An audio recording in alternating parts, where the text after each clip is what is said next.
Olá, meus meninos e meninas do SEB, tudo bem? Vamos dar início, então, ao nosso terceiro bloco, né, com relação à parte do sistema circulatório, um assunto que é bem legal, bem pertinente em relação até mesmo na parte do Enem, tem uma certa especificidade na cobrança desse tipo de assunto, né? Principalmente um processo comparativo entre os seres vivos, um efeito mais evolutivo. E hoje nós vamos ver os detalhes finais em relação ao sistema circulatório. Solicitar aqui a entrada do material, bloco 3, que é um material bem bonito, faz parte do projeto Biologia Passo a Passo. Eu sou o professor Maspinho, responsável por esse projeto, né, e pela aplicação da aula invertida. Vamos ver o bloco 3 agora, finalizar o assunto com relação aos componentes do sistema circulatório e suas particularidades. O que nós vamos ver nesse bloco 3? Está aí, ó. Nós vamos ver o detalhe da pequena e grande circulação, que isso é um tipo de assunto muito visado nos vestibulares. Tá? Também o Enem gosta desse tipo de assunto, mas os vestibulares que são particulares, têm uma, uma predominância bem interessante desse tipo de assunto quando escolhem um assunto referente ao corpo humano. O Enem gosta de assunto referente a órgãos do sentido, principalmente olho, né, visão, e a parte ligado à parte de gustação e audição. Mas visão, então, no Enem, mata pau, né, que é importante. Agora, os vestibulares que são de outras escolas, né, de outras universidades, ele tem um apreço muito grande nesse assunto, já de como é que o sangue circula no corpo, entre a pequena e grande circulação. Então, a gente vai focar isso. Aqui você vai entender as regras de como os dados sanguíneos são denominados. Extremamente fácil. A única coisa que pode dificultar um pouquinho são os nomes dos órgãos. Você decorou os órgãos que são escritos em latim, você mata esse tipo de problema aí.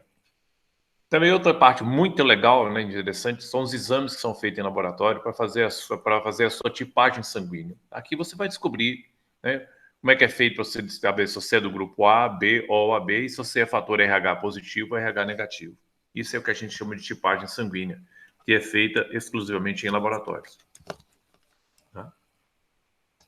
Também tem uma outra curiosidade com relação à distribuição dos grupos sanguíneos no mundo. O pessoal fez mais ou menos estabeleceu uma frequência, um levantamento para ver qual é o grupo que é mais frequente na espécie humana, né, espalhado pelo mundo, e qual é o grupo que é mais raro, vamos dizer, que tem menor frequência espalhado também no grupo da espécie humana.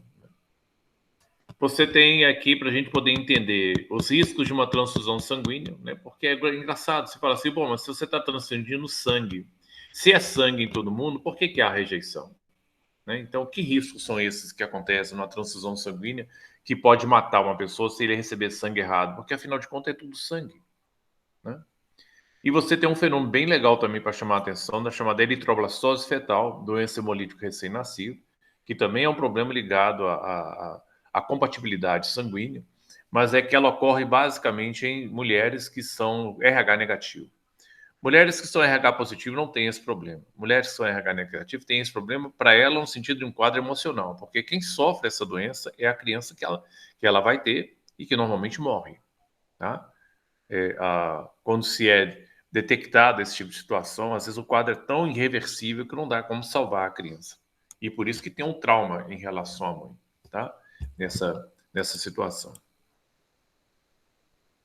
Então, nós vamos ver hoje o que é mais interessante é isso, é o movimento do sangue no corpo humano e a sequência desse movimento do sangue na pequena e grande circulação. Tá? Então, é importante que você veja essa ação, né, do que é colocado, que vai ser apresentado a vocês. Né? E também tem a parte de um vídeo mais tarde que eu posso dar referência para vocês assistirem, né, como é que se dá a circulação pulmonar, né, e também a circulação sistêmica, quer dizer, o sangue sai do coração, do pulmão e do pulmão do coração, ele fecha o circuito, né? Então ele é curto, né? Por isso que é chamado pequena circulação. Depois eu tenho o sangue sai do coração para todos os órgãos do corpo humano, depois volta para o coração. Então isso é a circulação sistêmica ou grande circulação. Tá? Então tá aqui, ó, dentro da colocação, né? Do que é um esquema rápido, né? E ao mesmo tempo você entender a nomenclatura dos vasos sanguíneos. O sangue partindo do átrio direito, né? Ele passa pela válvula tricúspide e chega no ventrículo direito. Repare que no lado direito do coração só passa sangue venoso. representado por esse elemento aqui azul desse lado aqui, ó. E enquanto que o lado esquerdo do coração só passa sangue arterial, representado pela cor vermelha, né? Porque é esse vermelho mesmo que fica um sangue muito oxigenado.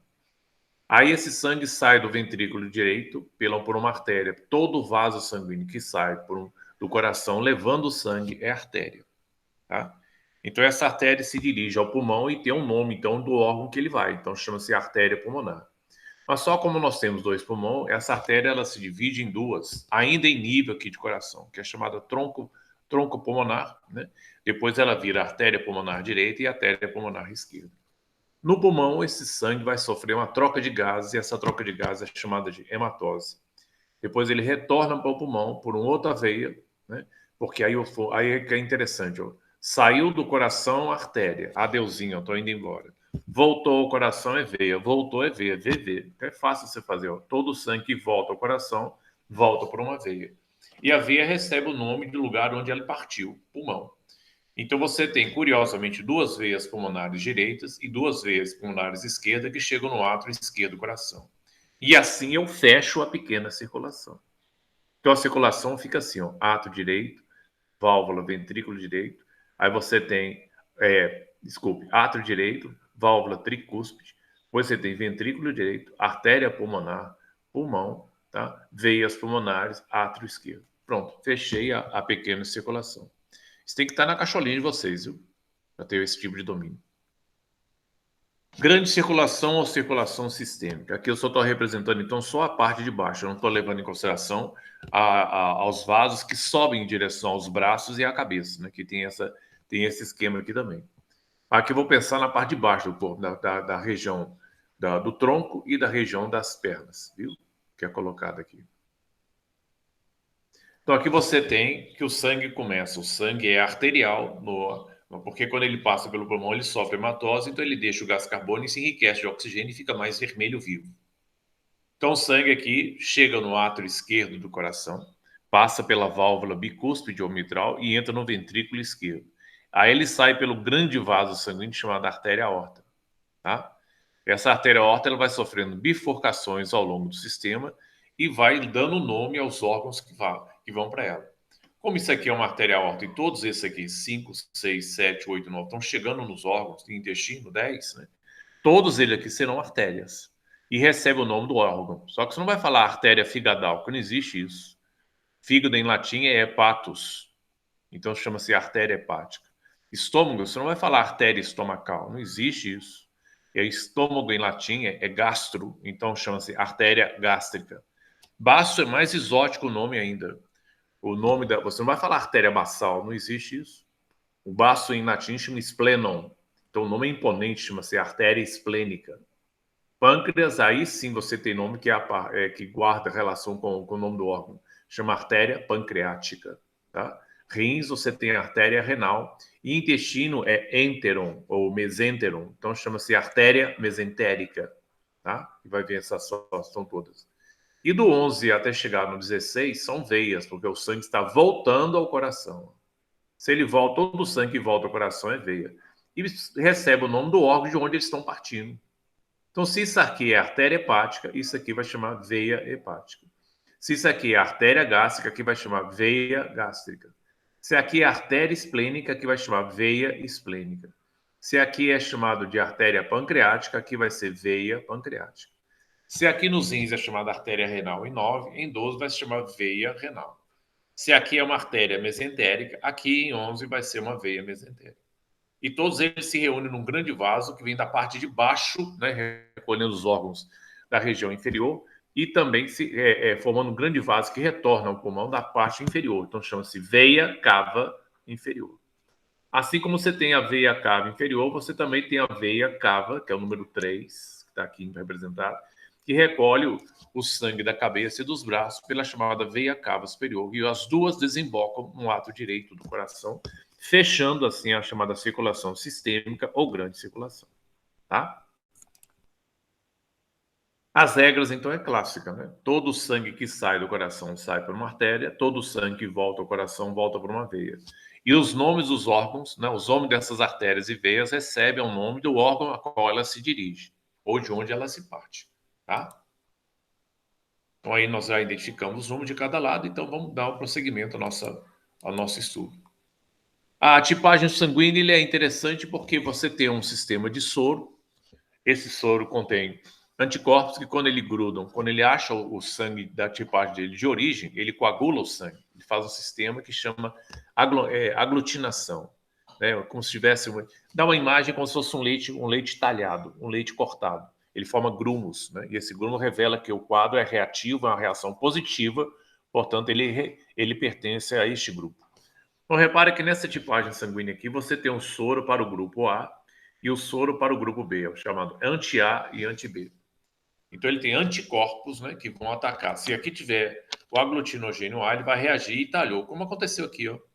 Ele deu reação positiva no soro anti-A, então ele pertence ao grupo A.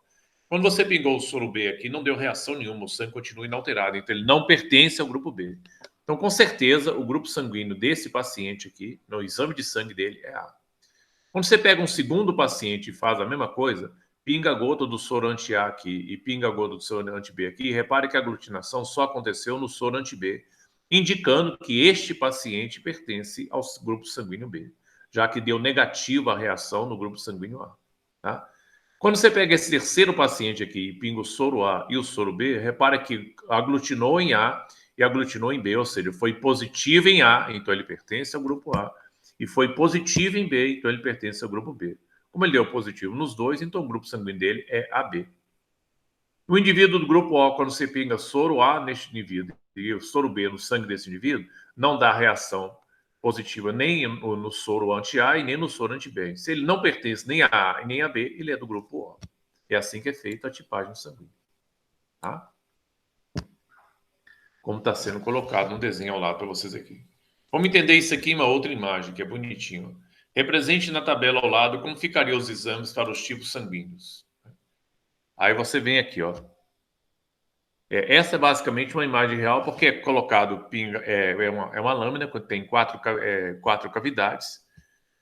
A primeira cavidade você pinga o soro A, anti-A. A segunda cavidade você pinga o soro anti-B. E a terceira cavidade você pinga o soro anti-D. E a última cavidade que você tem, que são 4 cavidades numa placazinha de vidro, onde você vai pingar 4 gotinhas do paciente e em seguida 4 gotinhas de cada soro no elemento dele. Repare que aqui ele não coagulou em A, é negativo em A, não coagulou em B, mas ele deu uma aglutinação em D, quer dizer, no soro RH positivo, né? Deu positivo aqui, com a anti-D é a indicação do RH, então deu positivo aqui. Se ele não é A e não é B, então ele é do grupo O, então ele é O positivo. Tá? Essa ação dele aqui colocada. E repare que isso tem que ser feito num tempo de 30 segundos, porque se isso aqui der o efeito da aglutinação, se aglutinar em outro ponto, ele vai dar resultado que realmente é equivocado. Tá? Nesse trabalho aqui, tem que descartar e repetir a amostra de novo, porque isso aqui não pode coagular, não. Ele tem um tempo, no mínimo, de 30 segundos para fazer isso, porque se ele deixar exposto, tudo isso aqui vai talhar, independente do soro que tem, porque reage com o ar, e o ar acaba talhando o soro e dando um resultado falso positivo. Então, ele tem um tempo para fazer isso aqui, que é menos de 30 segundos, que dá tempo, beleza, para ele fazer isso, tá? Com tranquilidade. Agora olha isso aqui, ó. Ele pingou o soro A aqui, pingou o soro B aqui, pingou o soro anti-D, que é RH aqui, e esse aqui ficou como controle, né? Que não pode passar de 30 segundos esse exame. E quando ele misturou os três, né, não deu reação sorológica em nenhum deles, não coagulou em nenhum deles. Então, como ele não é nem de A e nem de B, então ele é O.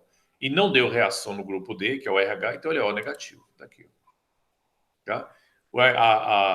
A curiosidade desse grupo O negativo é que ele é conhecido como doador universal. Ele pode passar o sangue dele para todo mundo que não tem problema de reação. Tá? Aqui é interessante, ó. Pingou o soro em A, coagulou, então ele pertence ao grupo A. Pingou o soro B aqui, não coagulou, então ele não pertence ao grupo B. Pingou o soro anti-D aqui, coagulou, então ele é A positivo. Né? E o controle aqui, ó, está no tempo normal, então aqui ele é A positivo. Tá? Neste caso aqui você tem o quê? Ó? Ele pingou o soro A aqui nesse quarto paciente, né? Porque cada linha desse aqui é um paciente. Nesse quarto paciente ele coagulou em A, tá? Não coagulou em B e não coagulou no fator RH, então ele é A negativo. Quando você pega esse outro elemento aqui, ó, ele não coagulou em A, mas coagulou em B e coagulou no fator RH, então ele é B positivo. Aqui ele só coagulou em B, não coagulou no grupo anti-A e também não coagulou em anti-D. Então ele aqui é B negativo. Tá? Aqui repara, ó, ele coagulou em A, coagulou em B e coagulou em C. Então ele aglutinou em A, aglutinou em B, então ele é AB. E aglutinou no grupo D, então é RH positivo. Então ele é AB positivo. E aqui, ó, coagulou em A, coagulou em B e não coagulou no fator RH. Então ele é positivo em A e positivo em B, então ele é AB negativo. Porque aqui ele não coagulou no fator RH negativo. Como é que eu vou fazer quando a amostra é rejeitada? Quando essas 3 bolinhas e mais essa bolinha que estiver aqui, ó, os 4 estiverem aglutinados, você vai ter que descartar a amostra e repetir de novo o exame, porque você passou do prazo estabelecido num tempo que é mínimo de 30 segundos você fazer essa tipagem aqui. Isso aqui é muito rápido. Essa reação aqui não é demorada, tá? Mas tem que se processar dentro de laboratório. Então, para você ter uma ideia do que é, aí você fala assim, bom, mas se a gente vai fazer uma tipagem sanguínea, por que dá efeito de aglutinação e não aglutina? Porque cada grupo sanguíneo tem blocos de proteínas na sua superfície que são chamadas de aglutinogênios, né? E esse aglutinogênio, ele é gerador, é um antígeno gerador de aglutininas, que é, na realidade, anticorpo. Esses nomes são especiais aplicados para sangue. Aqui é uma relação antígeno-anticorpo, tá? Repare que o antígeno aqui são essas bolinhas aqui, ó, bonitinhas, que são indicadores que é um cartão de identidade do indivíduo do grupo A. E aqui ele vai produzir, esse indivíduo que é do grupo A, ele vai produzir anticorpos, né, que são contra o grupo B. Então, todo indivíduo que é do grupo A, ele tem aglutinogênio A e anticorpos anti-B. Se eu tiver indivíduos do grupo B, repare que o aglutinogênio dele é diferente, tá? Ele tem aglutinogênio do tipo B, né? Que você tem esse losangozinho aqui, e vai produzir anticorpos, né? Que é o aglutinina anti-A. Mas por que vai produzir? Porque se você tentar passar esse sangue A para o B, o sistema imunológico B que patrulha isso aqui, ele só reconhece os losangos como dele. Não vai reconhecer essas bolinhas, então ele vai atacar. Por isso que ele produz o anti-A. Quando eu tenho um indivíduo do grupo AB, ele tem na superfície da sua célula aglutinogênio B e aglutinogênio A. E tudo que tem em B está aqui, tudo que tem em A está aqui. Ó. Agora, ele não vai produzir nenhum anticorpo, porque ele não vai ser doido de produzir anticorpo para atacar ele mesmo. Né? É por isso que ele aceita o sangue A, beleza, aceita o sangue B, beleza, e aceita o sangue O, beleza. Ele é o chamado receptor universal. Já o indivíduo do grupo O, ele não tem nenhum tipo de aglutinogênio, não tem nem A e nem B na sua superfície, ele é totalmente lisa. Tá? Então, ele não induz a formação de anticorpos quando ele é doado. Por isso que o O, a depender do grupo dele, que é chamado O negativo, ele passa a ser o chamado doador universal, passa sangue para todo mundo. Mas se você tentar passar sangue A para ele ou sangue B para ele, ele vai produzir anticorpos que atacam A e anticorpos que atacam B. Então, ele vai produzir anti-A e anti-B, que são aglutininas. Essa mensagem aqui vocês não podem perder de cabeça de jeito nenhum, porque é um dos assuntos mais solicitados nos vestibulares. Tá? Então, dentro dessa ideia, você tem a tabela ser isso aqui. Ó. Você teria o genótipo do indivíduo, né, a padrão de programação genética, ele pode ser homozigótico, né, IA, imunoglobulina A do pai, imunoglobulina A da mãe. Então, ele tem genes iguais, então é um indivíduo do grupo A homozigoto, genes iguais. Ele pode ser AI, ele pode ter imunoglobulina do grupo A e imunoglobulina do grupo O, sendo que o gene O é recessivo em relação ao A, que é dominante. Tá? Então, esse indivíduo aqui é homozigótico do grupo A, esse indivíduo aqui é heterozigótico do grupo B. Linguagem genética, que tem que conhecer, viu? O grupo B vai ser a mesma coisa. Para ser do grupo B, ele pode receber um gene B do pai e um gene B da mãe, chamado imunoglobulina B, do paterna, imunoglobulina B materna. Como os dois genes são iguais, então ele é chamado de indivíduo homozigótico para o grupo B. Mas ele também pode ser heterozigótico. Ele pode receber um gene B do pai, um gene O da mãe, ou um gene O do pai e um gene B da mãe, sendo que o dominante sempre vem na frente. Então, neste caso aqui, ele é do grupo B, heterozigoto. Tá? Quem é do grupo AB, ele recebe um gene A do pai e um gene B da mãe, ou vice-versa, um gene A da mãe e um gene B do pai, que é chamado de monoglobulina do grupo A e monoglobulina do grupo B, e vai formar o indivíduo do grupo AB. Quem é do indivíduo do grupo O, ele recebe o enzinho do pai e o enzinho da mãe. Tá? Que repare que é enzinho, quando aqui é um I maiúsculo, aqui é um I minúsculo, porque ele é recessivo. O grupo O, quando entra para cá, para combinação com genes diferentes do dele, ele não consegue se manifestar. Tá? Ele é recessivo e o grupo A ou o grupo B, perante a ele, é dominante. Então passa a ser o indivíduo do grupo O. As hemácias vão ter que tipos de aglutinogênio? Ó, vai ter o aglutinogênio A, que é essa bolinha aqui. Vai ter o aglutinogênio B, que é esse losangozinho aqui. Quem é AB tem os dois, ó. Tem aglutinogênio A e B, tá? Que aqui está errado, essa escrita tem que ser aglutinogênio A e B, não é aglutinogênio AB, né? São os dois independentes. E o indivíduo do grupo O não tem aglutinogênio nenhum, ele não gera a formação de anticorpos. Mas quando você pega plasma sanguíneo para a formação de anticorpos, se eu tentar passar sangue B para A, se eu tentar passar esse sangue B para A, o sistema imunológico vai reconhecer isso aqui como um corpo estranho e vai atacar. Então ele produz o anti-B. Se eu tentar passar sangue A para B, o sistema imunológico de B, que só reconhece losango, ele não vai reconhecer essas bolinhas aqui como dele, não. Então vai atacar o A. Então ele vai produzir o anti-A. Tá? O indivíduo do grupo AB, como ele tem os dois, qualquer sangue que você passar para ele, ele aceita de boa. Porque ele reconhece o losangozinho como dele e a bolinha como dele. Então ele é o que a gente chama de receptor universal. E o grupo O é o seguinte, ele pode passar sangue para todos eles, porque ele não tem aglutinogênio, ele não gera aglutinação. Mas assim, ele não gera a formação de anticorpos, né? Mas se você tentar passar sangue A para ele, ele vai reconhecer essas bolinhas como corpo estranho, então ele vai produzir o anti-A. Se eu passar sangue B para ele, ele vai reconhecer esses losangozinhos como corpo estranho, então vai atacar o B e vai produzir anticorpo anti-B. Que é chamada glutinina anti-A e a glutinina anti-B, tá? Que é os efeitos dele. E aqui é o que a gente fala, vem explicando aquela situação. Por que o sangue é rejeitado em determinados indivíduos se é tudo sangue? Não é, pode ser tudo sangue, mas tem as suas particularidades estruturais, né? E essas proteínas de superfície dele, que são chamadas aglutinogênios, é que define, né, a situação se o sangue vai ser aceito ou não. Isso causou, antes de ser descrito isso por um cientista, né, chamado Landsteiner, muita gente sofreu com isso. Porque as pessoas falavam da mesma família, às vezes quando a pessoa sofria um acidente e precisava de transfusão de sangue, a pessoa enfiava a mangueirinha direto no braço de um, no braço do outro. E se o indivíduo fosse na família do grupo O e o outro indivíduo fosse A, B ou AB, a pessoa que estava recebendo o sangue dele morria. Aí a pessoa que passava o sangue para ele, que era irmão dele, né, que não sabia dessa história, dessa compatibilidade, que ele achava que sangue é sangue qualquer lado, ele falava, você é sangue, não tem aquele negócio de família, ele fala, você é sangue do meu sangue. Eu falei, peraí, meu filho, sangue do meu sangue não. Depende da condição genética de cada um, porque você pode ter essas variações dentro da casa, só que isso não era conhecido. Então, quando acontecia, infelizmente, essa desgraça de você poder doar, né, sangue, uma marra para a pessoa que sofreu um acidente em sua casa e o seu irmão morria porque você era incompatível, a pessoa apanhava demais, era expulso da casa, era chamada de bastardo, assassino, né, porque matou, sangue ruim, porque matou o irmão. Né? Então, a pessoa pegava um karma para si, achando que ele era culpado, sendo que ele não era culpado, o problema é de ordem genética. Então, isso veio esclarecer e tirar muito sofrimento das costas de muita gente, né? No sentido de serem acusados por uma coisa que você não tem culpa, né? Que é compatibilidade de sangue. O fator RH vai passar pelo mesmo elemento. Ó. Ele tem aglutinogênios na superfície, que está sendo representado aqui, que é o que define o RH positivo. E se ele não tiver nada na superfície, ele vai ser o RH negativo. Tá?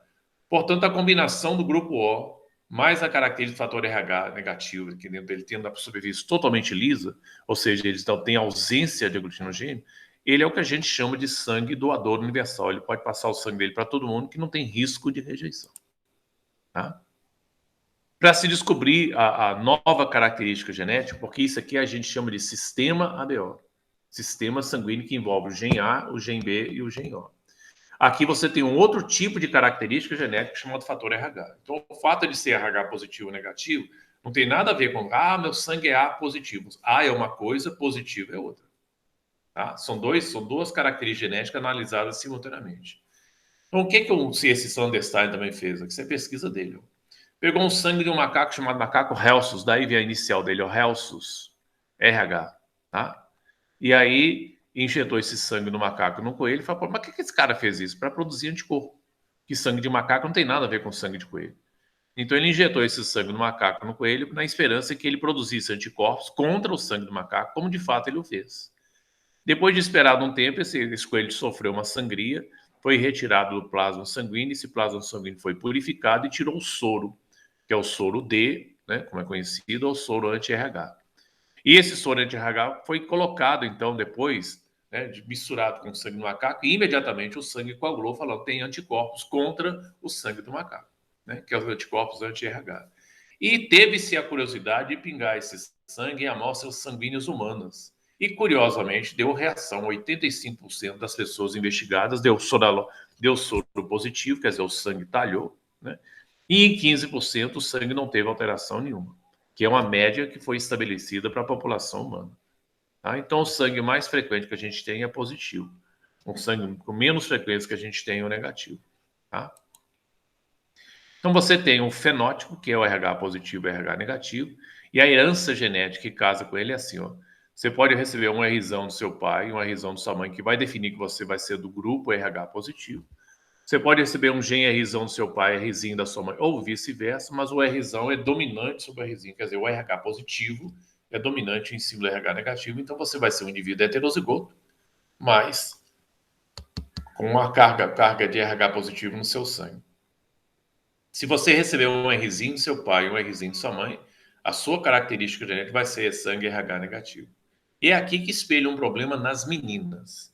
Se as meninas forem RH positivo, independente de serem homozigótico ou heterozigótico, você não vai poder sofrer um problema chamado eritroblastose fetal, que é a ameaça de se matar a criança na qual você pode gestar. Mas se você for RH negativo, você pode correr o risco de desenvolver uma doença na sua criança que é normalmente fatal, chamada eritroblastose fetal, ou então doença hemolítica do recém-nascido, tá? Agora, você não sofreria essa doença se seu marido fosse RH negativo, porque seu marido também seria Rzinho e Rzinho. Então, o Rzinho do seu marido com o Rzinho seu, né, das meninas, na situação, daria sempre uma criança Rzinho e Rzinho, que seria fator RH negativo, corre na vida, né, desenvolvimento embrionário, sem ter problema nenhum de rejeição por parte da mãe. Nós vamos entender isso aqui daqui a pouquinho. Tá? Aí vem uma curiosidade gráfica, ó.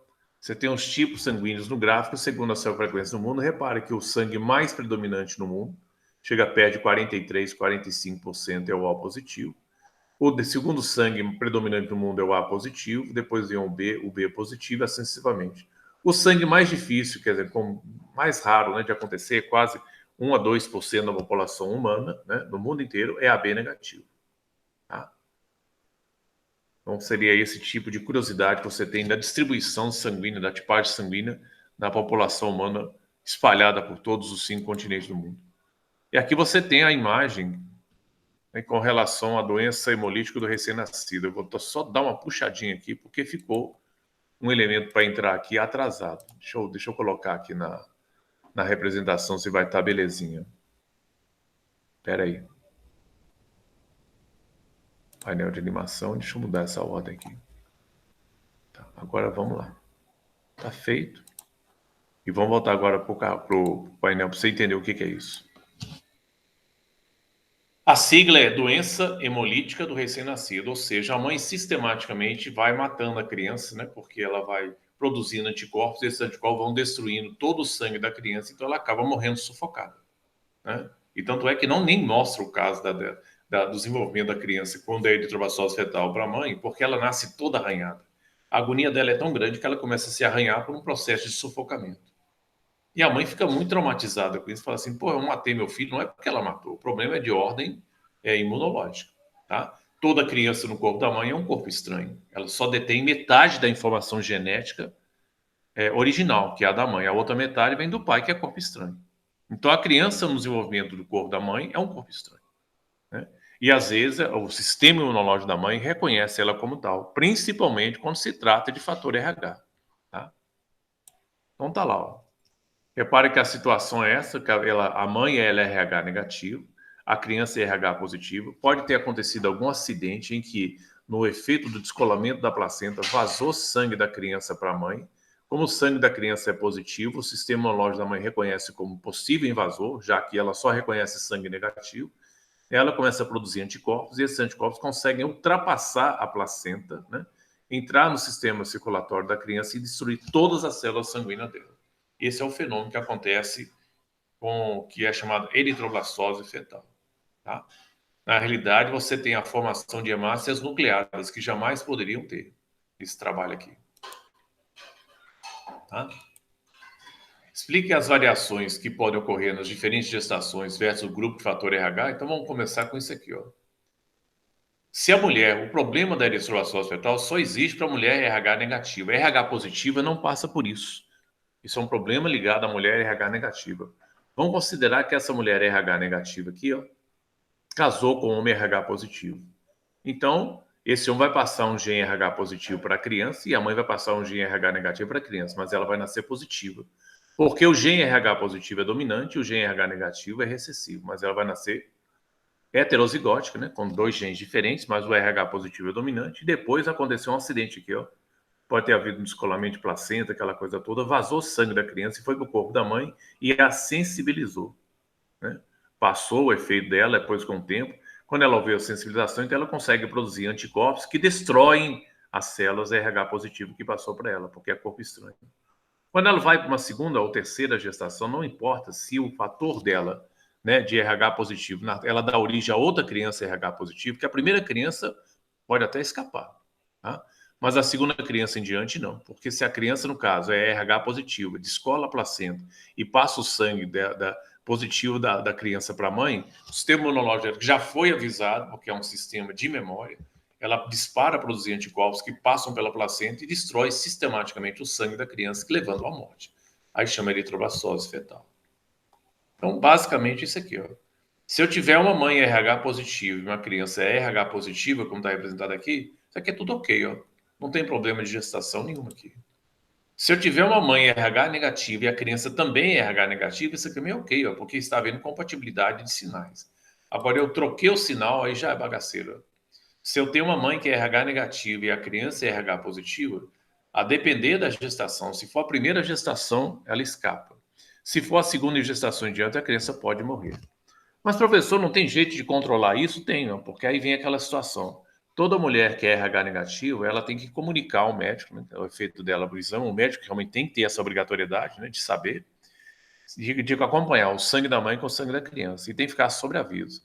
Vamos considerar que essa mulher casou com um homem que é RH positivo, então ele passa o gene RH positivo para essa criança aqui.